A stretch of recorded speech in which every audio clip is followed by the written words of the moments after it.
I remember the first time I saw Mark. It was at a friend's birthday party. He was the center of attention, telling stories that made everyone laugh. I was mesmerized by his confidence. That's how it all started. Now, 3 years later, I'm sitting here in our small living room, 7 months pregnant, wondering where that charming man disappeared to. Daisy, did you see my blue shirt? Mark's voice breaks my train of thought. It's in the closet, where it always is, I reply, trying to get comfortable on the couch. He walks into the room, fumbling with his tie. I can't find it. Are you sure you didn't put it somewhere else? I sigh, slowly standing up. I'll get it for you. As I hand him the shirt, he gives me a quick, distracted smile. Thanks, Daisy. I don't know what I'd do without you. There's a hint of the old Mark in that smile, but it fades quickly. He's always been a bit forgetful, a bit dependent, but since we got married, it's like he's a different person. He expects me to remember everything, to take care of everything, just like his mom did for him. His mother, Mrs. Thompson, calls almost every day. She's nice enough, but her constant checking in can be a bit much. Daisy, dear, did you make sure Mark ate breakfast? You know how he gets when he's hungry, she would say. I used to find it endearing in a way, but now it's just another reminder of how much Mark relies on others. Mark is getting ready to leave for work, and I'm dreading another long day alone in the house. The baby kicks, and I place my hand on my belly, trying to find some comfort. Mark, do you think you could come home early today? I'm feeling a bit off, I say, hoping for some company. He glances at his watch, already halfway out the door. Sorry, Daisy. Big day at the office. You know how it is. Just rest up, okay? And with that, he's gone. I sit back down, feeling the weight of loneliness. I wonder if this is how it's going to be from now on. Me, at home, waiting for Mark to find his way back to the man he used to be. I look around the room, at the life we've built, and can't help but feel like it's all just a charming illusion. The sun wasn't even fully up yet, and I could already hear the familiar ring of the phone. I knew who it was without even looking. Morning, Daisy dear. Just checking in. Did Mark have his breakfast? And what about lunch? You know he doesn't like sandwiches. Mrs. Thompson's voice chirped through the receiver. I rubbed my temples, feeling the start of a headache. Good morning, Mrs. Thompson. Yes, he had breakfast, and I've packed him pasta for lunch. He won't go hungry. Oh, pasta again? You know, I always made sure he had a hot meal for lunch. Maybe you should try doing that. He loves my chicken casserole, she replied, her tone slightly critical. I gritted my teeth, trying to keep my voice steady. I'll keep that in mind. After the call, I made my way to the kitchen, feeling the baby kick. I leaned against the counter, thinking about how Mrs. Thompson always had a way of making me feel inadequate. I wasn't just competing with Mark's memories of her cooking, but with her constant presence in our life. The doorbell rang, pulling me out of my thoughts. I opened the door to find Mrs. Thompson herself, standing there with a bag of groceries. Daisy, I brought you some things. I noticed you're running low on a few essentials, she said, pushing past me into the kitchen. I followed her, trying to mask my frustration. Thank you, but you really didn't need to. I don't mind, dear, and I noticed the house could use a bit of tidying up. You should be more careful, especially with the baby coming, she said, looking around with a critical eye. I felt a surge of anger. I'm doing my best, Mrs. Thompson. It's not easy being pregnant and managing the house all by myself. She clucked her tongue, unpacking the groceries. Well, when Mark was a child, I did everything without any help. It's all about managing your time better, dear. The rest of her visit went in a blur of unsolicited advice and thinly veiled criticisms. By the time she left, I was exhausted and more than a little resentful. Sitting alone in the now silent kitchen, I couldn't help but feel overshadowed by this woman who still held such a firm grip on her son. It was like I was living in a shadow, always trying to live up to an impossible standard. I knew something had to change, but right now, I felt too tired to even think about how to start. All I could do was sit there, feeling the weight of a mother's shadow over my life. As I maneuvered through the crowded aisles of the grocery store, each step felt heavier than the last. My back ached and my feet were swollen. I was halfway through my list when I realized I had forgotten bread. Turning back, I maneuvered past a sea of shopping carts, feeling a bit overwhelmed. Daisy, need a hand? It was Jim, Mark's dad, waving from the end of the aisle. His presence was like a breath of fresh air. I smiled, genuinely relieved. Jim, you're a lifesaver. I almost forgot the bread. We walked together, chatting about this and that. Jim had a way of making even mundane conversations feel comforting. As we reached the bread section, he joked, "Make sure it's whole grain. We've got to keep Mark away from that white bread fluff." I laughed, appreciating his lightheartedness. "I'll try, but you know how he is with his food preferences." Jim nodded, his expression turning a bit more serious. "Yeah, I do. He's always been a bit picky. Got that from his mother, I suppose." We moved towards the checkout, and I felt a sense of ease that was rare these days. Jim's presence was calming, a stark contrast to the constant tension I felt at home. "You know, Daisy," Jim began, as he helped me unload my cart, "I've been thinking. Maybe Mark and his mom are a bit hard on you. You're doing everything while carrying a little one. It's not fair." I was taken aback by his frankness. I try to keep up. But it's hard, Jim. I feel like I'm always falling short of their expectations." Jim frowned. "You're doing more than enough. Don't let them tell you otherwise. You're carrying my grandchild, for heaven's sake." His words were like a balm to my weary soul. We finished checking out, and he insisted on helping me to the car. As he lifted a bag, he winced, his hand going to his lower back. "Jim, you're back," I began, concerned. He shrugged it off with a grin. "Ah, it acts up now and then. Nothing to worry about." But I could tell he was in pain. It pained me to see him strain himself for my sake. "You shouldn't be doing this, Jim. I can manage." He waved my concerns away. "Nonsense. Helping you is the least I can do. Besides, it keeps me active." We reached my car, and he carefully placed the bags in the trunk. "You head on home and rest. I'll have a talk with Mark and his mom. Things need to change." I thanked him, feeling a mix of gratitude and guilt. It was clear that Jim understood the dynamics at home better than anyone. As I drove away, I realized that without Jim, I would be truly alone in this struggle. His support meant the world to me, especially now. Back home, I put away the groceries, each item reminding me of Jim's kindness. His words echoed in my mind, giving me a sliver of hope. Perhaps, with his help, things could get better. Maybe, just maybe, Mark and his mother would start to see things from my perspective. But as the day wore on, and the house returned to its usual quiet, I couldn't help but feel a sense of foreboding. Change was necessary, but it wouldn't come easy. I braced myself for the conversation that Jim would undoubtedly have with Mark and Mrs. Thompson. Whatever the outcome, I knew one thing for sure. Jim was my only ally in this, and I was grateful for him. The clock on the kitchen wall showed it was past midnight. The house was quiet, except for the occasional creaking of the floorboards. Mark wasn't home yet. His late nights were becoming more frequent, but tonight felt different. I tried to distract myself by tidying up, but my mind was racing. The sound of a car pulling up jolted me from my thoughts. I peeked through the window and saw Mark stumbling out of the car, clearly drunk. My heart sank. He fumbled with his keys at the door, cursing under his breath. When he finally managed to get inside, he looked at me with glazed eyes. "Mark, you're drunk," I said, my voice a mix of worry and frustration. He sneered. "Oh, now you're my mother? Keep your lectures to yourself, Daisy." I felt a knot in my stomach. "You promised you'd stop this. You know it's not good, especially now." He cut me off, his voice slurred but harsh. "Stop nagging me. I needed a break, okay? You don't know what it's like at work." I tried to reason with him. "But what about us, Mark? What about the baby?" He laughed, a cold, bitter sound. The baby. Is that all you can talk about? You used to be fun, Daisy. Now you're just boring." His words stung. I felt tears welling up in my eyes. "And look at you. You've become a fat cow. What happened to the woman I married?" He jeered. I couldn't hold back the tears anymore.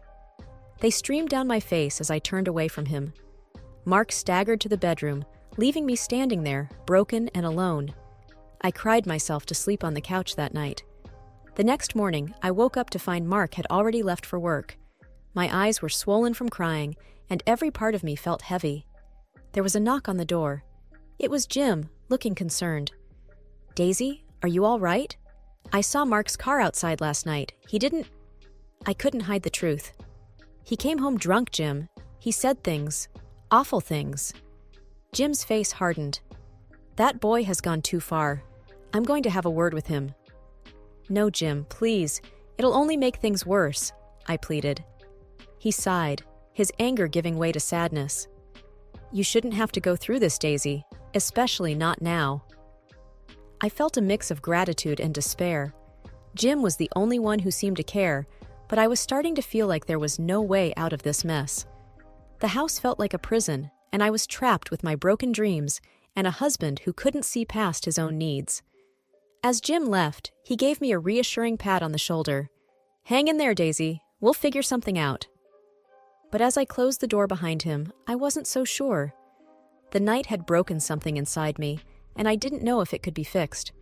Time seemed to slip away, and before I knew it, I was in the final stretch of my pregnancy. 9 months had flown by, and the reality of soon becoming a mother weighed heavily on me. I needed support more than ever. One evening, as Mark and I sat in our dimly lit living room, I mustered up the courage to ask him a question that had been on my mind for weeks. "Mark, my due date is approaching. I was thinking, maybe you could take some time off to be with me. To help out when the baby comes," I said, trying to sound hopeful. He barely looked up from his phone. "Time off? Now? Daisy, you know how busy I am at work. I can't just leave." I felt a pang of disappointment. "But this is important, Mark. It's our first child. I need you here." He sighed, his impatience growing. "You'll manage. Women do this all the time." His words stung, but before I could respond, he stood up. "Anyway, there's something else. Mom and we're going on a trip next week. She found this great package deal." I stared at him, disbelief and anger building inside me. "A trip? With your mother? But you just said you couldn't take time off." He shrugged, dismissive. "That's different. It's already planned and paid for. Mom's been looking forward to this." I couldn't contain my frustration. "So, a vacation with your mother is more important than being here for your wife and child?" Mark's tone hardened. "I don't need this, Daisy. It's just a week. Why are you making such a big deal out of it?" "A big deal? I'm about to give birth, Mark. I asked you for help, for support, and you're abandoning me for a holiday?" He rolled his eyes, clearly annoyed. "You're overreacting. It's not like I'm leaving forever. You'll be fine." I stood up, my voice shaking with anger. "Fine? You think I'll be fine? You're choosing a vacation over your family, over your child. Do you even care?" He grabbed his coat, ready to leave the room. "I'm not doing this now. You're being irrational. I'm going." I watched him walk away, my heart sinking. The man I married, the man who promised to be by my side, was leaving me alone at the most crucial time. And for what? A leisure trip with his mother. It was the day of Mark and his mother's departure. The house was a flurry of last-minute packing and hushed, excited chatter. I was in the kitchen, trying to keep myself busy, when I felt a sudden, sharp pain. My heart raced as I realized what was happening. My water had broken. Staggering into the living room, where Mark and his mother were grabbing their suitcases, I gasped, "Mark, my water broke. We need to go to the hospital." Mark glanced at me, his face a mask of annoyance. "Now? Daisy, we're about to leave. Can't it wait?" I couldn't believe what I was hearing. "Wait? I'm in labor, Mark." He looked at his mother, then back at me, his decision clear. "I can't miss this flight. Mom's been looking forward to this." With that, he and his mother hurried out the door, leaving me alone, in pain and in shock. Panicking, I called Jim. "Jim, it's Daisy. The baby's coming, and Mark, he left." Jim's voice was a mix of anger and worry. "Left? That boy? I'm coming right now, Daisy. Hang in there." Minutes later, Jim arrived, his face flushed from rushing. He helped me into the car, despite his sciatica. "We'll get you to the hospital, Daisy. Just breathe." As we drove, my phone rang. It was Mark, his voice frantic. "Daisy, you have to send our documents to the airport. We forgot them because of your damn timing." I was in disbelief, struggling through a contraction. "Mark, I'm about to give birth. How can you think about your documents now?" He was relentless. "Just do it, Daisy. This is your fault. If you hadn't distracted us..." I hung up, tears of frustration and pain streaming down my face. Jim reached over, squeezing my hand. "Ignore him, Daisy. Just focus on yourself and the baby." We arrived at the hospital, and I was rushed into the delivery room. Jim stayed by my side, his presence a comforting contrast to Mark's absence. In those long, painful hours, I realized the stark truth about my marriage. Mark's priorities were clear, and they didn't include me or our child. But in the midst of that painful revelation, I found strength in Jim's unwavering support and in the knowledge that I wasn't completely alone. As I held my newborn son for the first time, a wave of love and determination washed over me. I knew then that my life was about to change dramatically, but looking into my son's eyes, I felt ready to face whatever came our way. The first few days with my newborn son were a blur of sleepless nights and overwhelming emotions. I was still reeling from the shock of Mark's absence during the birth. Jim had been my rock, helping me through the initial days at the hospital and then at home. It was during one of those sleep-deprived mornings when Mark finally showed up, his mother in tow. The moment I saw them, my heart sank. "Mark, you're back," I said, my voice barely above a whisper. "Yeah, well, the trip was a bust, thanks to you," he replied, his tone cold and accusatory. I held my son closer, trying to keep my composure. "Mark, this is your son. Don't you want to hold him?" He glanced at the baby, then away, his disinterest clear. "Sure, later. We need to talk about the mess you caused." His mother chimed in, her voice sharp. "You've been nothing but trouble, Daisy. You couldn't even manage to send simple documents." I felt a surge of anger. "I was giving birth, for heaven's sake. How could you both be so heartless?" Mark scoffed. "Heartless? You're the one who ruined our trip. You could have waited or called someone else." Jim, who had been silent until then, finally spoke up. "Mark, that's enough. You're talking nonsense. Daisy needed you, and you abandoned her." Mark turned to his father, defiant. "Oh, so now you're taking her side? She's turned you against me." Jim's expression was one of disappointment and anger. "It's not about sides, Mark. It's about doing the right thing. You failed Daisy and your son." The room was thick with tension, and I felt my son stir in my arms. "I can't believe this is happening," I said, my voice breaking. Mark's mother stepped forward, pointing a finger at me. "You've always been a problem, Daisy. I knew from the start you weren't right for our family." I looked at her, then at Mark, feeling a mix of sadness and resolve. "I may not have been what you wanted, but I tried. I tried for Mark, for our family. But it's clear now I was fighting a losing battle." Mark looked away, his expression unreadable. Jim put his hand on my shoulder, giving me a reassuring squeeze. "Daisy, you don't deserve this. You and your son deserve so much better." As I looked down at my baby, his innocent eyes staring back at me, I knew Jim was right. I couldn't raise my son in a home where his father resented his existence and where his grandmother saw me as an enemy. "I need to think about the future," I said, more to myself than to anyone else in the room. Mark and his mother left shortly after, their departure leaving a cold silence in their wake. Jim stayed, helping me with the baby, his presence a reminder that not all hope was lost.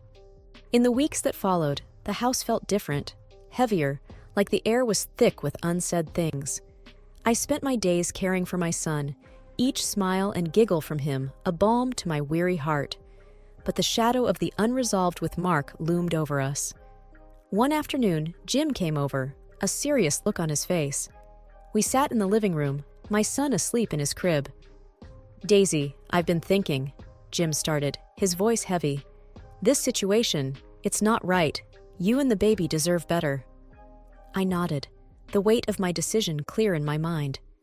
"I know, Jim, I can't stay in this marriage. It's not healthy for me or my son." Jim reached out, taking my hand. I support you, Daisy. And there's more. I've decided to change my will. I'm setting up a trust fund for your son, my grandson, Mark. He's not the man I hoped he'd be. I was taken aback. Jim, you don't have to do that. He shook his head firmly. I do. It's the right thing. Mark needs to learn there are consequences for his actions. The next day, Mark and his mother came over. The tension was palpable. Daisy, we need to talk, Mark said, avoiding eye contact. I stood my ground, holding my son. There's not much to talk about, Mark. I've decided to file for divorce. His mother gasped. Divorce? You're tearing this family apart, Jim intervened. No, she's doing what's best for her and the baby, and I'm supporting her. Mark, I'm changing my will. Your son will be taken care of.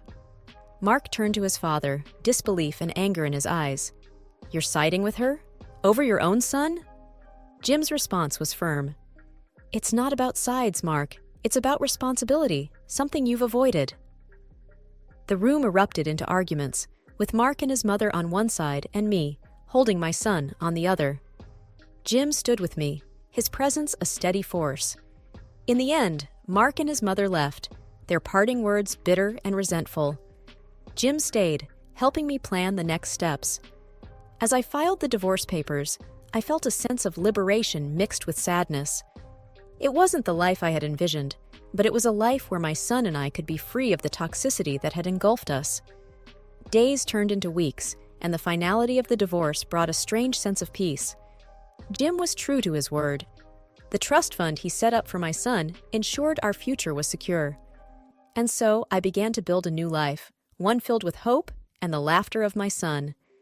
There were challenges, of course, but I faced them with a newfound strength. As I put my son to bed one night, I whispered a promise to him.